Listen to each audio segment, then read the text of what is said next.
बिस्मिल्लाहिर्रहमानिर्रहीम। I am professor Abid Umar from Ahmad college Muzaffargarh. देखिए बेटा, आज हमारा जो है ना वो लेक्चर नंबर है 3 और हम क्लासिफिकेशन ऑफ क्रूड ड्रग्स का जो टॉपिक है वो कर रहे थे। क्लासिफिकेशन ऑफ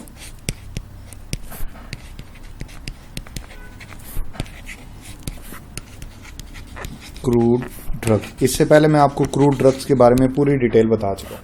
देखिए, क्रूड ड्रग को टैक्सोनॉमिकली भी क्लासिफाई किया जाता है। टैक्सोनॉमी किसको कहा जाता है? टैक्सोनॉमी बेसिकली कहा जाता है कि ड्रग को आप ग्रुप्स और फिर ग्रुप्स के भी सब ग्रुप्स में अरेंज करके तरतीब दे के आप उसको क्लासिफाई कर लें।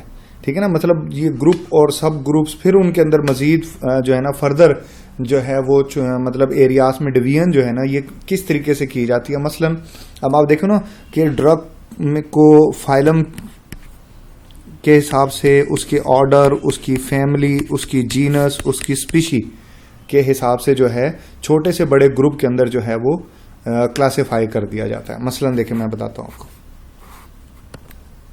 अब यहाँ आ जाते हैं।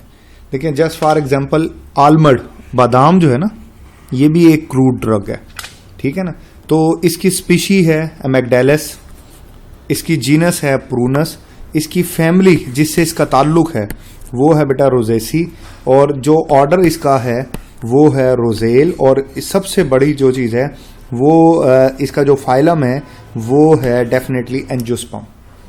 अब ये ना ये छोटे ग्रुप से, स्मॉल ग्रुप से, स्मॉल कैटेगरी से या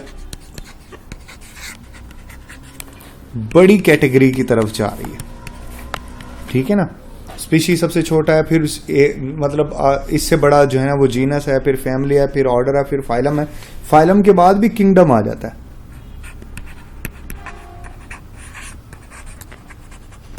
ठीक है ना, किंगडम आप जानते हैं कि इसका प्लांटी होता है।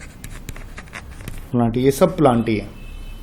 तो ये बेटा आपको मेमोराइज करना पड़ेगी ये, क्योंकि ये क्वेश्चन फिर एमसीक्यूज में भी आता है। एमसीक्यूज यहाँ से पूछा जाएगा कि जस्ट फॉर एग्जांपल आलमंड की जो है वो आप जीनस बताएं, आलमंड की जो है ना वो आप ऑर्डर बताएं, to which category the almond belong, या द ऑर्डर ऐसे आ सकता है, the order of the almond will be, the order of the almond is rose, जो है ना वो रो सेल्स। ये आपने मेमोराइज करना है। इसी तरीके से दूसरी एग्जाम्पल यहाँ पर है एगर की। एगर आप जानते हो ये कार्टिलाजिनम से इसका ताल्लुक है, इसकी स्पीशी है। जेलिडियम जो है ना उसकी जीनस है, जेलिडिएसी जो है ना इसकी फैमिली है, इसी तरह जेलिडेल्स इसका ऑर्डर है, और रोडोफाइटा से इसका ताल्लुक है, रोडोफाइटा से। ठीक है ना, रोडोफाइटा इसका फाइलम है। इसी तरीके से एफिड्रा बड़ी मशहूर मेडिसिन है। ठीक है ना, ये एगर जो है ना, ये आपने शायद जो ये मीडिया बनाए जाते हैं, एगर मीडिया बैक्टीरिया कल्चर करने के लिए, उसमें बड़ा कॉमन यूज है इसका। एफिड्रा जो है, एफिड्रा सैनिका बड़ा मशहूर प्लांट है। ये सूडो एफिड्रीन और एफिड्रीन जो है वो इससे एक्सट्रैक्ट होती है, जो जुकाम में इस्तेमाल होती है। तो एफिड्रा सैनिका जो है ना बेसिकली ये इसकी स्पीशी होती है, और एफिड्रा इसका जीनस है।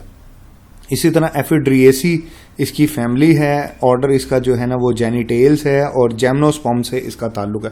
बेटा ये जो क्वेश्चंस है ना ये वाइवा में भी पूछे जाते हैं, पेपर में थ्योरी एमसीक्यूज में भी आते हैं। ये थ्योरी के जो एमसीक्यूज आएंगे इवन वाइवा में भी ये सुने जाते हैं, तो वाइवे के लिए भी ये बड़े इंपॉर्टेंट है।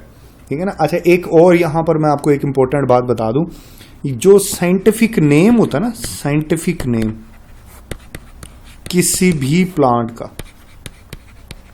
आपको पता है उसके लिए दो चीजों से लिया जाता है। एक ली जाती है जीनस और एक ली जाती है स्पीशी। उसका बकायदा तरीकेकार है। मतलब जीनस जो जस्ट फॉर एग्जांपल ये एफिड्रा प्लांट है, या क्रूड ड्रग है। एफिड्रा प्लांट नहीं है, क्रूड ड्रग है। एफिड्रा क्रूड ड्रग है। अब क्या है जी, अगर आपको इसका साइंटिफिक नेम देखना है तो इसका साइंटिफिक नेम क्या है? तो इसका साइंटिफिक नेम जो है ना बेटा, इसका साइंटिफिक नेम होगा, अब आप देखें ना, जीनस का लफ्ज आप पहले लगाएंगे एफिड्रा, और जो स्पीशी का वर्ड होगा ना, स्पीशी का वर्ड होगा, वो बाद में लगेगा, लेकिन उसका पहला जो स्पेल होगा वो स्मॉल लेटर में होगा, स्मॉल लेटर में होगा, एफिड्रा सैनिका, ये इसका साइंटिफिक नेम बन गया। मतलब जब आप स्पीशी और जीनस का नाम याद कर लोगे ना तो आपके उसका साइंटिफिक नेम भी आपको आ गया, ठीक है ना। इसी तरह जो आलमंड है इसका प्रूनस अमेगडालस इसका साइंटिफिक नेम बन जाएगा, पहले जीनस का फिर दूसरे नंबर पे जो है ना वो स्पीशी का नाम लिखें, वो नेम बन गया साइंटिफिक। तो इस तरीके से इसके साइंटिफिक नेम्स भी बनाए जाते हैं, पर ये इसकी टैक्सोनॉमिक क्लासिफिकेशन है। ये 3 एग्जाम्पल बेटा आपने याद करने क्योंकि ये बुक में भी गिवन है। इसी तरीके से फार्माकोलॉजिकल क्लासिफिकेशन होती है क्रूड ड्रग्स की। अब फार्माकोलॉजिकल क्लासिफिकेशन कैसे, मतलब ये होती है on the behalf of therapeutic effect. अब ये क्या है, ये इलाज की गर्ज से ये क्लासिफिकेशन की जाती है। मसलन आप यूं क्लासिफाई कर लेंगे, जस्ट फॉर एग्जांपल जो है वो कफ की बीमारी, कफ जो है ना ड्रग्स हैं कफ के लिए जो गैस जो यूज होती हैं। इसी तरीके से एंटीपायरेटिक जो फीवर के लिए इस्तेमाल होती हैं। इसी तरीके से एंटी कैंसर, यानी बीमारी के हिसाब से उसके इलाज की कैटेगरी के हिसाब से अगर आप ड्रग्स को क्लासिफाई कर रहे हो तो ये जो है ना ये फार्माकोलॉजिकली जो है क्लासिफिकेशन कहलाएगी। मसलन पेन किलर्स, आप जो है जस्ट फॉर एग्जांपल आपकी फार्मेसी है, आप पेन किलर्स का एक एरिया बना देते हो, ठीक है ना। जस्ट फॉर एग्जांपल आपने ऐसे रैक्स बनाए हुए हैं ए बी और ये सी, ये रैक्स बनाए हुए हैं आपने, तो यहां पे आपने पेन किलर रखी हुई है, पेन किलर। यहां पर जस्ट फॉर एग्जांपल आपने जो है वो रखी हुई है जो फीवर के लिए एंटीपायरेटिक, जिसको मैंने लिखा है फीवर के लिए यूज होने वाली मेडिसिन। और यहां पर जो है वो आपने कोई भी एब्डोमिनल स्टमक के लिए यूज करने के लिए जो है वो आपने कोई मेडिसिन रखी हुई है, या आपने कोई एंटी कैंसर रखी हुई है, ठीक है ना। डी आपने इसी तरीके से एरिया बना दिया ब्लड प्रेशर में इस्तेमाल होने वाली मेडिसिन। तो इस तरह जब कोई पेशेंट आपके पास आएगा तो आपके लिए उस एरिया में जाएं और मेडिसिन वहां से निकालें। तो ड्रग्स को बेसिकली क्लासिफिकेशन करने का मकसद भी यही था कि आप ड्रग को इजीली आइडेंटिफाई कर लो, उस वहां तक आप पहुंच जाए। तो फार्माकोलॉजिकली उसके फार्माकोलॉजिकल इफेक्ट या थेराप्यूटिक इफेक्ट के हिसाब से भी क्रूड ड्रग को जो है वो क्लासिफाई किया जाता है। मसलन यहां पे देखें एक क्लास है anti cancer, anti cancer class है।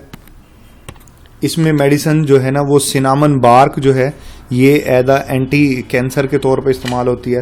परगेटिव्स होती हैं, परगेटिव्स कौन सी होती हैं, परगेटिव्स जो है ना वो जो कॉन्स्टिपेशन को खत्म करने के लिए इस्तेमाल होती है। जो परगेटिव्स कौन सी होती है, to remove, to treat constipation, मतलब वो बीमारियां जो कॉन्स्टिपेशन को ठीक करने के लिए इस्तेमाल होती हैं, जैसे एलो है, जैसे सेना, कैस्टर ऑयल बड़ा मशहूर है, ये जो है वो कॉन्स्टिपेशन में इसका इलाज किया कॉन्स्टिपेशन में इसका बहुत ज़्यादा इस्तेमाल किया जाता है। इसी तरह एंटी स्पास्मोडिक होती हैं, वो जो एब्डोमिनल पेन के लिए इस्तेमाल होती है, एब्डोमिनल पेन के लिए। स्पास्मोडिक बेसिकली अकड़ाव को कहते हैं कि पेट में जो है ना वो क्रैम्प्स पड़ते हैं और जिसकी वजह से पेन होता है। तो एब्डोमिनल पेन में जो इस चीज़ होती है ना उसको फार्माकोलॉजिकली एंटी स्पास्मोडिक ड्रग्स कहा जाता है। इसमें बेलाडोना, ट्रोपा बेलाडोना, हायोसाइमस, आपने नाम सुना होगा, हायोसिन बड़ी मशहूर जो है वो मेडिसिन है, ये एंटी स्पास्मोडिक होती है। पेट एब्डोमिनल पेन के लिए इसका इस्तेमाल किया जाता है, पेट दर्द में ये इस्तेमाल होती है। इसी तरीके से एस्ट्रिंजेंट है, ठीक है, ये इसमें जो है वो कटेचू और टैनिक एसिड जो है वो एज ए एस्ट्रिंजेंट जो है वो इस्तेमाल होता है। एंटीसेप्टिक टाइप चीज होती है। एक्सपेक्टोरेंट क्या होता है, एक्सपेक्टोरेंट जो होता है ना ये 2 तरह की ना आपकी कफ होती है, आपकी जो कफ होती है ना वो 2 तरह की होती है। एक वो वाली कफ जिसमें जो है वो जो है ना वो बलगम वगैरह आती है आपको ना, एक खुश्क खांसी होती है, एक बलगी खांसी होती है। प्रोडक्टिव और नॉन प्रोडक्टिव कफ होती है। खुश्क खांसी,